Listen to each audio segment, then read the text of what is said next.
Hello and welcome to my channel GreenLion Goddess Tarot. Mercury in Leo, we have the beautiful Leo energy of the Strength card, is turning retrograde. So we are going to be thinking like the lions and what is going on, because we can see here there's a lot going on inside our minds, but our minds are being opened up with that infinity symbol with the Strength card.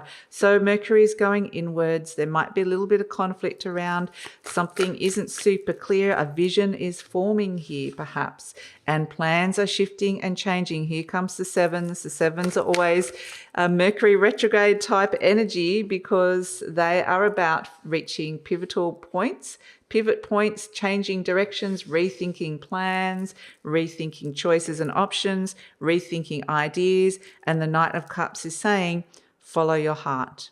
Follow your heart. With our minds in Mercury going retrograde in Leo, it's very heart connected. It's the sign that is ruled by the heart, and the Knight of Cups is following the heart, moving into new threshold. But yes, the Five of Swords, there is conflict around choices, around reworking and rethinking plans, or the way you're writing or doing something or communicating something. And it's a sense of go back, take a step backwards, which is a very Mercury retrograde type energy. Move from the 7 to the 6 and take a big step back away from something that you're feeling quite conflicted about, or you might be rethinking here, and go back to a place where you can feel a lot more present, emotionally harmonious, and you can have a big rest, rethink the story, rewrite the story. What are the foundations here? So it's really actually great energy if you are re-editing something or reworking something, quite literally, for those of you out there who are writers. But this could be any kind of story in your life that you're reworking and rewriting. It goes back to the past with the Six of Cups, the childhood energy, but you've moved on from something. You've healed something with the sixes, and you've come to a place where the past is in the past. So there's memories from the past potentially coming up here. Or you might hear from a sibling, or you might hear from somebody from the past. Somebody returns, or you're thinking about them a lot more here. But there's a sense of they're now in the realm of nostalgia or memory. Something from the past is coming up, and deeply thinking about this, or deeply reworking this story in some way. Well, how has this story been woven through your life? Or how has this person and your relationship with them and what that means, how has that been woven through your life? And it's almost like you're thinking about that and revisiting it. So an old story returns in some way, and it gets you deeply thinking, going deeply within. And the Strength card is the only major arcana here, which is the card of Leo.